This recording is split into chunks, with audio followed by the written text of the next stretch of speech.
Bila ada orang di luar sana yang kemudian berkata bahwa Yesus itu bukan Tuhan, itu sama sekali tidak mempengaruhi tentang eksistensi ataupun keberadaan Yesus dalam identitasnya yang sejati adalah Allah. Tidak mempengaruhi sama sekali. Karena siapapun boleh menjadi percaya dan juga boleh tidak percaya. Tetapi pada akhirnya, Yesus tetaplah Allah yang sejati, yang luar biasa, yang mengasihi manusia, dan yang telah mengerjakan keselamatan bagi umat manusia. Karena itulah pada akhirnya, hanya di dalam Yesuslah didapati keselamatan.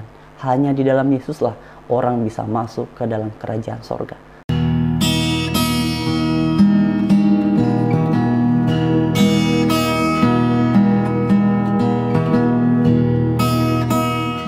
Shalom teman-teman, selamat sore dan selamat beraktivitas. Tuhan Yesus memberkati kita semua. Dan mari sama-sama dalam bagian ini kita akan menyimak satu cuplikan video tentang seorang ustadz yang membahas saudara-saudara kita yang keluar dari agama Islam lalu memeluk agama Kristen. Dan karena itu mari kita simak sama-sama, nantinya akan kita tanggapi. Materi yang akan saya bawakan hari ini adalah urgensi mempelajari perbandingan agama. Apa Bu? Urgensi mempelajari perbandingan agama, khususnya kristologi. Kenapa kita penting mempelajari perbandingan agama ini? Karena saya perhatikan dan saya ikuti perkembangan umat kita dari waktu ke waktu. Beberapa tahun belakangan ini Bapak Ibu, banyak sekali orang-orang Islam yang murtad. Betul? Banyak sekali yang murtad. Bukan hanya dari kalangan orang-orang yang awam, bukan hanya dari kalangan orang-orang yang miskin, bahkan sampai kepada kalangan yang intelektual, orang-orang yang berada secara ekonomi. Sekarang terjadi fenomena pemurtadan. Betul? Kenapa orang sampai terjadi murtad, ibu-ibu dan bapak-bapak?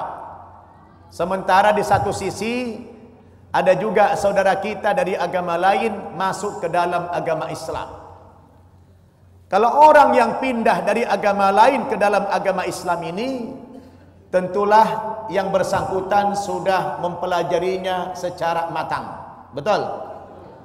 Tetapi kalau ada orang Islam murtad dari agama yang benar ini, dipastikan yang bersangkutan alasannya adalah mungkin karena materi, atau juga mungkin karena belum paham tentang agama Islam ini secara baik. Nah teman-teman sekalian, itulah cuplikan videonya, dan yang menarik perhatian saya dalam bagian ini adalah mengenai pemaparan beliau bahwa orang-orang yang memeluk agama Islam itu karena mereka atau karena yang bersangkutan telah mempelajarinya, sedangkan mereka yang keluar dari agama Islam itu kalau bukan karena materi ya karena belum mempelajari agama Islam secara baik. Nah, perlu untuk diketahui kepada teman-teman saya yang non-Kristen bahwa setiap orang yang pada akhirnya memeluk agama Kristen itu tidak diberikan upah apa-apa. Jadi tidak ada hubungannya dengan alasan kalau bukan karena materi ya karena belum mempelajari agama Islam secara benar.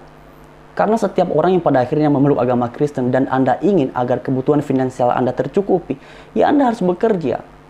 Tidak ada upah ketika memeluk agama Kristen. Dan kalau misalnya kita lihat beberapa contoh yang pada akhirnya keluar dari agama Islam, memeluk agama Kristen, misalnya seperti Ari Wibowo yang beberapa hari yang lalu itu menjadi viral, karena beliau ini kan salah satu konglomerat yang ada di Indonesia dan sudah lama memutuskan untuk memeluk agama Kristen. Apakah beliau ini memeluk agama Kristen karena materi? Ya tentu saja beliau ini kaya raya. Atau kalau misalnya tentang pendeta Saiful Ibrahim yang dulunya adalah seorang kiai atau seorang ustadz, pada akhirnya memeluk agama Kristen, apakah beliau karena tidak mengerti tentang ajaran agama sebelumnya makanya ia memeluk agama Kristen? Ya tentu saja beliau itu punya kompetensi, makanya beliau kan sebelum menjadi atau memeluk agama Kristen, beliau ini kan seorang ustadz atau seorang kiai. Jadi kalau kemudian dikatakan bahwa orang yang memeluk agama Islam karena yang bersangkutan sudah mempelajari terlebih dahulu, sedangkan yang keluar itu karena materi atau karena tidak mempelajari agamanya sebelumnya, yaitu agama Islam, ya ini sangat diragukan sekali. Dan memang ya teman-teman, ini satu istilah yang beliau gunakan dalam bagian ini yaitu kata materi. Ini kan memberikan sebuah stigma atau memberikan sebuah kesan bahwa seolah-olah pada akhirnya setiap orang yang masuk memeluk agama Kristen itu karena mengejar materi. Kalau kita belajar dari kesaksian para murtadin, ya, mereka itu masuk agama Kristen karena mengalami perjumpaan dengan Tuhan. Dan kalau misalnya kita bicara tentang kesaksian dari Pendeta Saifuddin Ibrahim, kalau teman-teman sudah pernah mendengarnya, beliau itu menyampaikan bahwa beliau bisa masuk agama Kristen itu bukan karena diajarkan oleh para pendeta, tetapi karena beliau membaca buku-buku dari almarhum Ustadz Muko Ginta dan juga ceramah-ceramah dari Ahmad Dedat. Jadi kalau kemudian dikatakan bahwa banyak orang yang dimurtadkan, tidak seperti itu, tetapi memang karena orang-orang ini mengalami perjumpaan pribadi dengan Tuhan. Jadi ini sepertinya memang berupaya untuk diberikan sebuah stigma ya, bahwa mereka yang keluar dari agama Kristen itu ya karena tidak punya pengetahuan tentang agamanya, dan yang kedua karena materi. Jadi Pak Ustadz Nababan, sebaiknya pernyataan seperti ini perlu untuk dicek ulang. Karena dua contoh yang saya sampaikan dalam bagian ini juga sudah bisa menjawab apa yang Bapak sampaikan itu tidak punya relevansi dengan keputusan orang-orang yang pada akhirnya keluar dari agama Islam lalu memeluk agama Kristen. Atau misalnya beberapa artis yang pada akhirnya memeluk agama Kristen. Apakah mereka mengincar materi? Ya tentu saja orang-orang itu sudah punya uang banyak. Sudah punya uang banyak. Dan kalau teman-teman menonton kesaksian para murtadin di channelnya Pak Yusuf Manubulu, itu kan ada yang sudah menjadi haji. Apakah orang-orang ini adalah kelompok orang yang tidak mengerti tentang agamanya? Ya tentu saja saya pikir mereka paham tentang agamanya. Justru karena mereka paham tentang agamanya, makanya pada akhirnya mereka bisa memberikan kesaksian dan menceritakan tentang pengalaman pribadi mereka bersama dengan Tuhan Yesus. Itulah yang membuat mereka memeluk agama Kristen. Dan misalnya kalau kita belajar juga dari kesaksian Pak Pendeta Saifuddin Ibrahim. Pak Pendeta Saifuddin Ibrahim ini kan sebelum menjadi pendeta atau sebelum memeluk agama Kristen, beliau ini kan seorang yang posisinya bagus, secara finansial juga mapan. Jadi alasan yang disampaikan oleh Pak Ustadz Nababan dalam bagian ini menjadi tidak relevan kalau kita melihat kenyataan ataupun kesaksian dari para murtadin. Oke teman-teman, dan kemudian dalam bagian ini yang menarik juga adalah karena beliau mau membahas satu topik khususnya tentang kristologi katanya, sebagai bagian atau sebagai respon beliau atas banyaknya orang-orang yang di agamanya itu keluar lalu memeluk agama Kristen. Ya pasti yang dibicarakan dalam bagian ini adalah agama Kristen. Karena topik yang dibahas saja kristologi. Ya, kristologi itu adanya kalau mereka yang belajar di bangku teologi adalah salah satu mata kuliah. Kristologi itu adalah ilmu yang mempelajari tentang Kristus.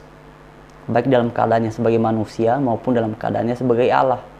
Itu kalau dalam mata kuliah yang diterapkan, yang dibelajarkan di bangku teologi. Nah, kalau dalam versinya Pak Ustadz Nababan ya tidak tahu.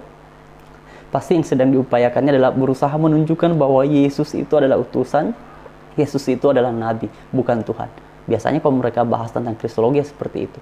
Nah, karena itu teman-teman sekalian, pada kesempatan ini saya juga sampaikan kepada sahabat-sahabat, kepada saudara-saudara kita yang sekarang sudah memeluk agama Kristen, tetaplah bertumbuh dalam Tuhan, tetaplah bertumbuh bersama-sama dengan umat Kristen yang lain, karena sejatinya Yesus adalah Allah yang sejati yang pernah menjadi manusia dalam sejarah, dan itu fakta yang tidak terbantahkan. Dan berdasarkan pernyataan Alkitab, dia adalah sempurna dalam keadaannya sebagai Allah dan juga sempurna dalam keadaannya sebagai manusia. Terima kasih teman-teman. Pada akhirnya selamat beraktivitas. Tuhan Yesus memberkati. Haleluya. Shalom.